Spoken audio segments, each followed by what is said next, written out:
Oh, big top, big swing, man. Something about this place is very special. It's a bit of a homecoming for me as well. This is a club where I had my first job. I think because of the geography of it being very close to Royal Troon and Turnberry. We're on the Ayrshire links here, the Ayrshire coast. So West Kilbride almost gets lost a bit. So if you want a course that's fun and playable, there's a few short fours, but the scenery is spectacular.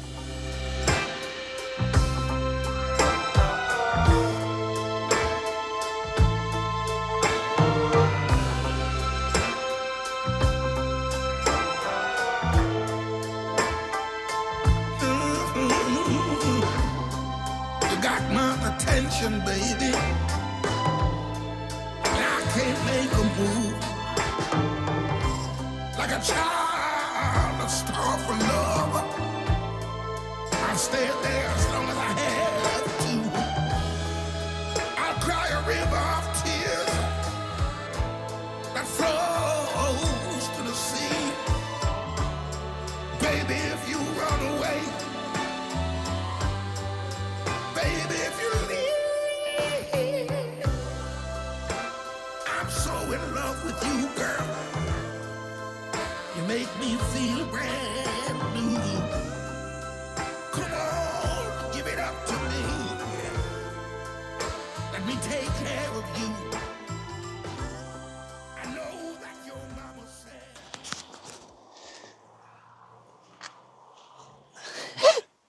said. So it's your old man stretching, but honestly, oh Jesus. I cannot make contact with the ball unless I don't do this anymore. Hey, actually, it's your Birkenstock, right? I was saying, sort of, on the way down, like, I almost feel West Kilbride almost gets like, overlooked a bit, just because you've got Troon, the two Gales courses, Dundonald, and it's like, you kind of, because you've got amazing golf on your doorstep, it's like, you know, it gets overlooked a bit, but when you get down here, you're like, can't believe it does. I think as well, see, even growing up and coming up, and you're on the Glasgow courses, and you would always just like go Troon, don't you? Yeah. You go Troon, you don't go much further past it, and it's only 10 minutes further off down the road, and you just go, jeez. Are you still getting the Swedes coming over and all that? Not so much. We get quite a few this year just because of the Open. It's all to do with flights, isn't it? You know, if the Glasgow's been shocking. There's no US flights now. Is that right? At Glasgow, yeah, crazy. Fire it will. Aye, yeah. My claim to fame is I stood up at that Shiskin. Fairway's about 8 yards wide. My arse is absolutely collapsed, and I was like, I've not hit a fairway for about a year, and I piped it down. I went with this thing, but I was like just trying to keep it out the it's drink. Funny how I tell the story here. When I played the Scottish boys here, you used to aim at that right-hand bunker with a draw. Now I aim at the hut with a draw. I'm worried about these boys in 18. Well, let's see it, West Kilbride. Yeah.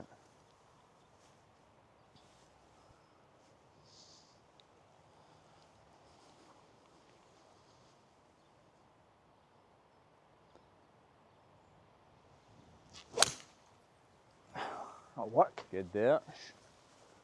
I can't believe this, man. I need the cameras following me more often. Go out the cameras, I'm straight in the boonies, man.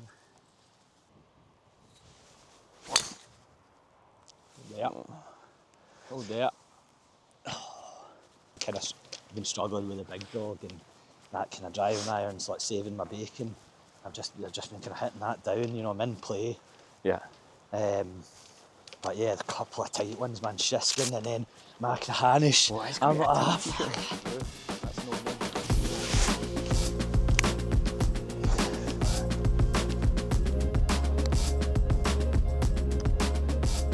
Are we ping-zing 2 in there, Pete?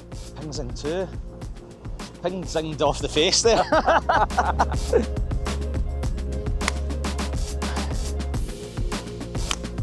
Lovely. Aye, so quite interesting thing about you, Iain, Yep.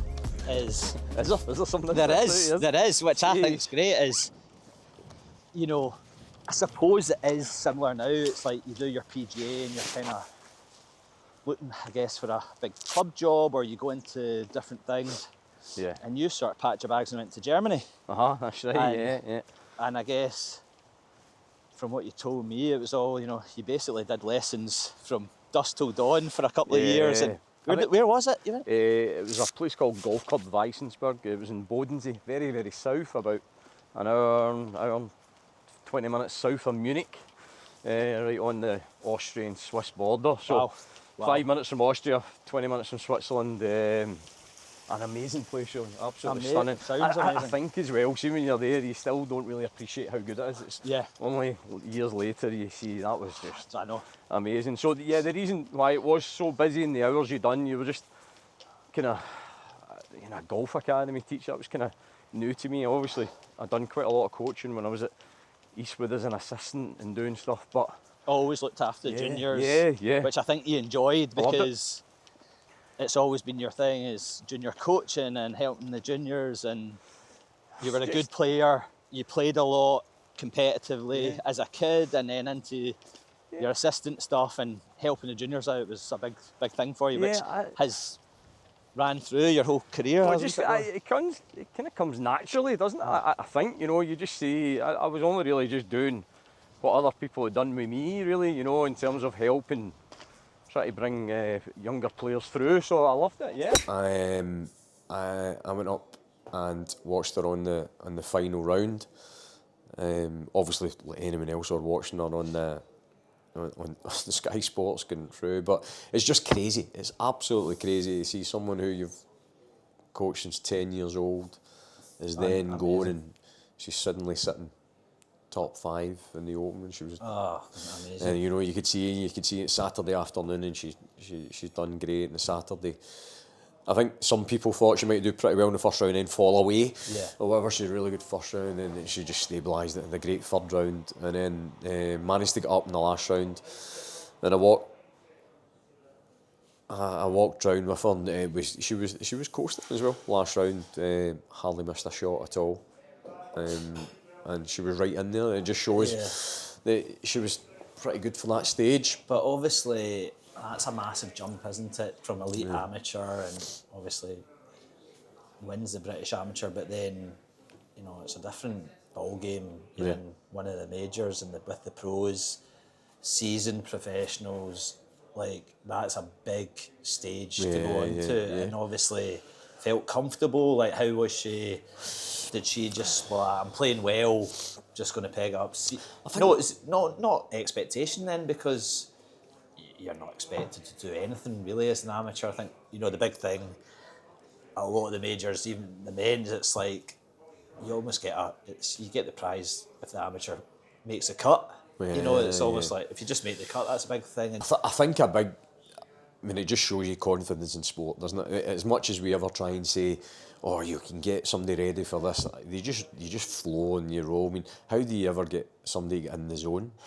How do you do it? Well, if you know how to get in the zone, we could sell it, couldn't you? You just can't get, people just get into it. So, but she wasn't put off by the stage, obviously. I think she just has so much belief in herself, and I think the strategy was that she was going to hit driver as much as possible, whereas a lot of people then she's pretty she can get it out there, but she's pretty straight.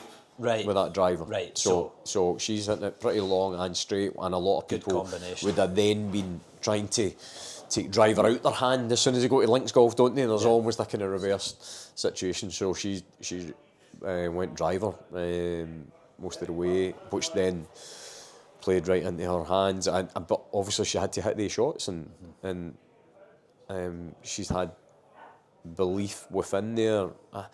I'm not ever really sure what the secret is there. You try and think, how can I not do that every week? But it's just sport, isn't it?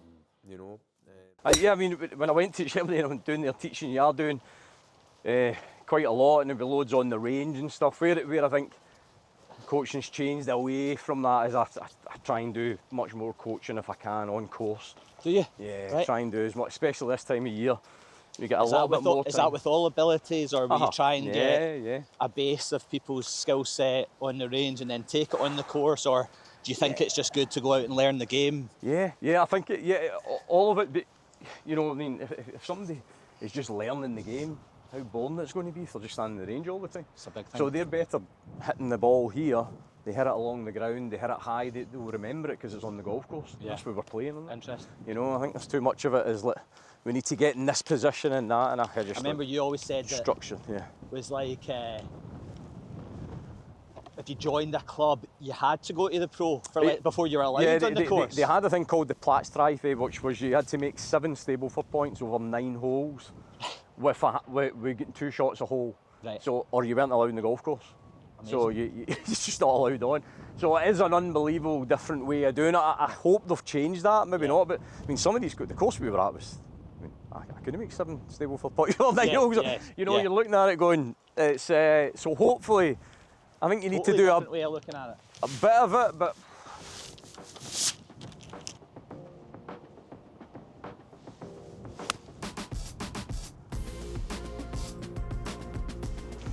Can't believe the bounce in that. I must have hit a sprinkler head. I landed mine short and through the back. Might be quite nice to go up the back tee in the next and get an overview of the. Brilliant.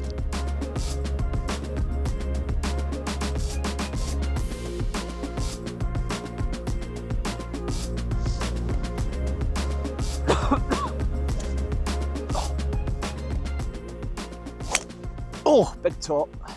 Big swing, man. The driver was. That was a good hit. Stay there. 70-yard top off the tee. Oh, yeah. Got through it. Good shot there, Pete. Good there. If I was getting a shot, it'd be alright. Did you hear him? My wee pal Tom and that, they used to golf for him. That's me there for nothing. That's me there for nothing. The wind's making these trousers like MC Hammer here. I know. You end up in Largs.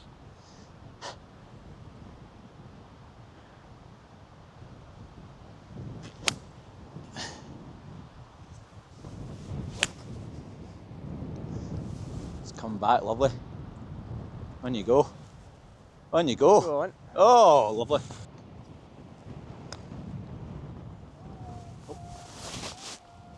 Oh yeah. That's the vice captain there that's just nearly nutted you there. A good shout.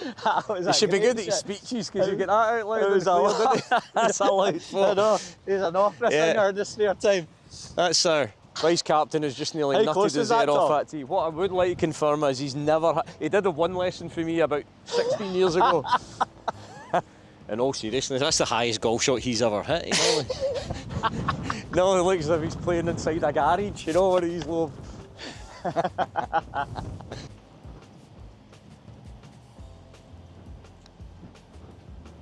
Oh, unlucky, mate.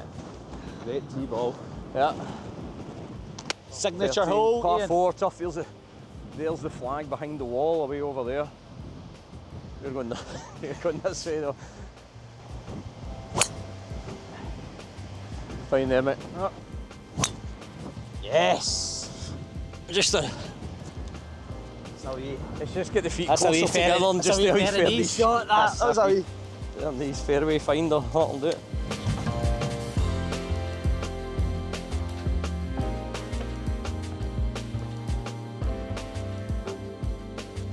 Wee Darr's out of the driver off the deck.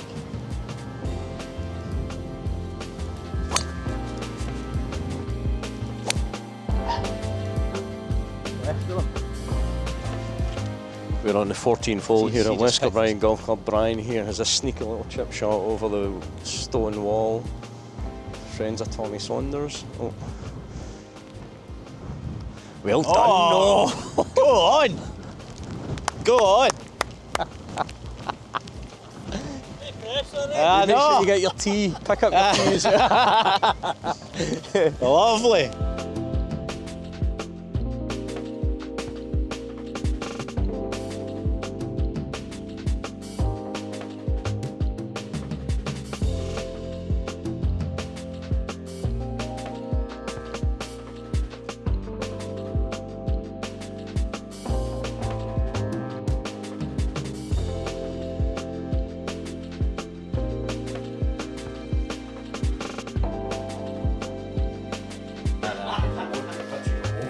know. Oh, it was a belter. It was a belter. I know. I mean, she's come through the junior ranks here. You've coached her for a long time, and then you know she gets all these invites to the different big amateur tournaments in the US and then the US Open. Tell us, I mean, this must have been a whirlwind. Yeah, I mean, I think for you. I think it was a bonkers few weeks. Because she finished in the top 10, she then get an invite, and then she's able to finish top 15 the following year at Muirfield. So it shows I think the pleasing thing for her as a player, she knows she can compete against the best on the biggest stage. When I'm pretty certain it's the biggest prize fund. So. And the next year was at St Andrews, is that right? No, the following year was Muirfield. Muirfield, right. Which she's done really well, and the difference being there at Muirfield, she was a pro. So, so that was her biggest check. She's got the check in it, and every shot counts, and she's proven yet again she can do it. And for Louise, I think she just needs to keep believing in herself. I think sport. It's quite easy to believe in yourself when it's going well. Yes. So you get these, but when you get in a situation and it's not going well, which always happens, it doesn't. Golf. It's impossible. Golf, it's humbler. Well, it seems to be with golf. It takes you so long to build up into an area, but you could just fall right off a cliff, couldn't you? Yeah. It doesn't slowly unravel. It can just unravel straight away. So I think the more that she can learn about that, if it's not going great, and just keep believing in herself to dig out results out of anything. Then and how was it like in that interim? You know, I'd seen a couple of great interviews of yourself in the States, and it was like the Augusta Women's Championship. So it's the ANWA, the ANWA was an unbelievable. So it's part of her winning the amateur, so gets an invite to the ANWA. Had she played much in the States before? No, right, she's not played much. I think in hindsight, we look at it there, it was always going to be a real difficult challenge and environment because she hadn't played in the States, you know, and then I think she maybe played once or twice, but nothing not in the competition wise. And then you're going out there to play in such a huge event, but more importantly coming out of winter. Yeah. You know, there's nothing can prepare you for that. So as much as she didn't get the result that she wanted there, I think we're probably always going to struggle for the result to be that. There is definitely stuff we could have done better. I definitely made some mistakes there. But it's Scotland's biggest. But you're only trying. You're only trying, and she definitely learned a lot. So what happened? Did you go to the dinner? On the Friday. You couldn't believe it. So, Champions Retreat, we arrive up there day one, and it is bouncing down. Right. It is bouncing. Was it day two? Sorry. Day two. Day one, we're okay. Day two, absolutely teeming down. And we get a rain delay. We effectively get a rain delay for 5.5 hours. First round. Second round. Second round, which meant the Thursday. We had to come back on the Friday morning to finish the round. Right. And most players had to then come back and finish, which meant we couldn't get the dinner. We cancelled the dinner for everybody on the Friday night at Augusta in the club. So did you get to play? Sorry? Did you get to play? She got to play in the Friday. So Louise played in the Friday morning, finished the Champions Retreat, and then we just get both bust straight over, then in and then into it. And then played Friday afternoon at Augusta. She started in the 10th. And then just went round there, starting the 10th. No pressure, just straight into there, 10, 11, 12, you know. Aye, so amazing there. And then back to work on the Monday. It was a tough shift. I remember leaving here on the Saturday, and the guys are there, and it was a Saturday medal. And the guys are like talking away on the Saturday before I was going out. Like, we up to tonight, Gabriel? And I'm like, I'm away to Augusta tonight. You know, just an amazing feeling, you know. But then coming back it was a bonkers year. So we come back. Right, so it's Tommy Saunders over the Silvery Sea from Saltcoats. My pal. Good to see you. The only guy that get preferential tea times is you. Just stick me. Just stick me top of the list. Good pal. Your checks coming through the mail. We'll top up. We'll top up that fireman pension, right? We'll send that through. Talk me through these trousers, sorry. I know. Well, they were blowing up a bit I was almost in the ocean, it was like a sail. It's the tea times and there was a crowd of them at the door. Queue at the door, 7:30, 8 in the morning. And Tommy would always be like, on the first phone, just stick my head on. Just, you'd phone 5 minutes early knowing I was in the shop, just put me in, and then I'd get into trouble because the old boys would come in and be like, this Saunders, this shouldn't be happening here. This shouldn't be. They don't know me. Cheers, son. Tommy Saunders from Saltcoats over the Silvery Sunny Sea. Saltcoats by the Silvery Sea. Aye, brilliant. She gets on to me for saying that on the phone. Oh, brilliant. I loved I'll it. phone every day. Someone who I phone, I'll say, it's Saunders Day for Sunny Saltcoats by the Silvery Sea. How are you today? Fine, Mr. Saunders. It's no sunny here and blah, blah, blah. Tell you what it is, I says, the gas boiler's not working and we've not got any heating. Oh, you're in the morning, Mr. Saunders? There'll be somebody there in the morning. Dentist. How is it you can get a dental appointment next week and I've got to wait 3 months? Absolutely. Hello, how are we doing, Lindsay? It's Saunders Day for Sun. Oh, how do By the way, communication. It's not a complaint to you, it's a psychological bit. They say, oh, this guy's quite friendly and whatnot. It's Tommy Saunders. You speak to Tommy for 2 seconds and you've known him for 30 years. Brilliant. Do we hear that there? No, I'll go right. That. Thanks, pal. That's great. That was brilliant. Well, that'd be right on.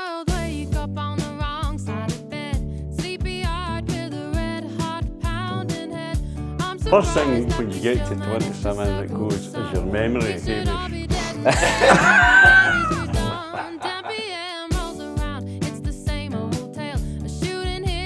Something in the sea air, didn't you? It is. What are we going to give him? I know.